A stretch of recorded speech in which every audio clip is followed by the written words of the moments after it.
જય શ્રી કૃષ્ણ.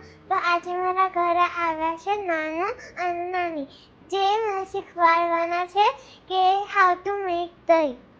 તો let's start. તમે બી તમારા ઘરે આ વેકેશનમાં દહીં બનાવતા શીખજો. સૌ પ્રથમ આપણે દૂધ ગરમ કર્યું. હવે દૂધને આપણે આ ડબ્બામાં દહીં બનાવવાના છીએ, એટલે આ ડબ્બામાં ગરમ કરેલું દૂધ નાખવું.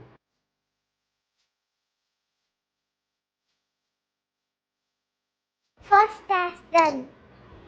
હવે દૂધ કેટલું ગરમ રાખવાનું? વોર્મ. હવે આપણે એને ચેક કરીશું. વોર્મ છે તો એની અંદર આપણે દહીં નાખીશું. દહીં કેવું નાખવાનું? દહીંને ચાની ગરણીમાં નાખીને આવું કડક બનાવી દેવાનું, અને એ કડક દહીં આપણે અંદર નાખીશું. નાખો. 5 માપ દૂધમાં ફક્ત આટલું જ દહીં નાખવાનું છે, જેટલું આપણી આંગળીની અને અંગૂઠા પર રહે એટલું જ. આપણે ગભરાવાનું નહીં કે દહીં વધારે નાખવાથી દહીં જામે, એવું નથી હોતું. પરંતુ દૂધ પ્રમાણસર ગરમ અને દહીંને પાણી નાખી દેવાથી, કાઢી નાખવાથી એ દહીં જામી જ જશે.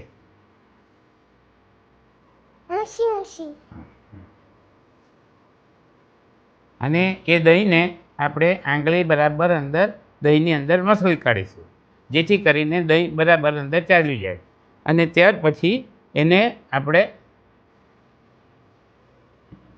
ઢાંકી દઈશું.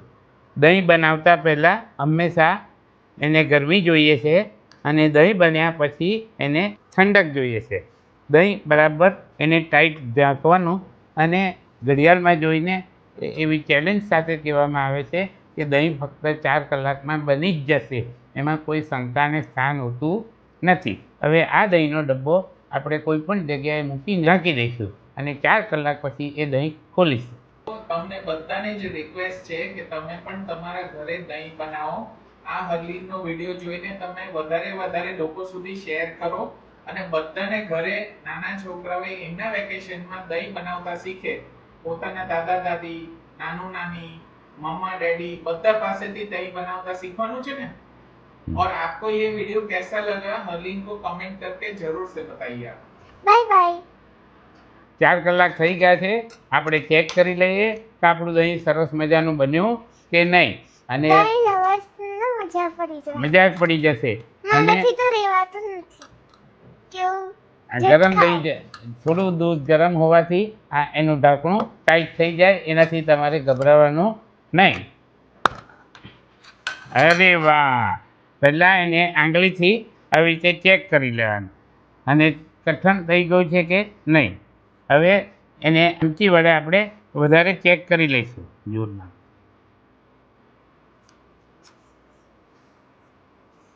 જુઓ, પથ્થર જેવું દહીં કહેવાય. આવો પીસ પડે તેનું નામ દહીં કહેવાય. દહીં વધારે જ નાખવું પડે એવું મગજમાંથી કાઢી નાખવાનું.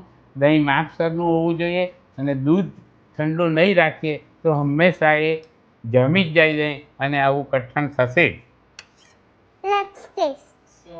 આવ સો આમાં નાનું માપ કઈ રીતે લેવાનું એ થોડું ગાઈડ કરશો તમે?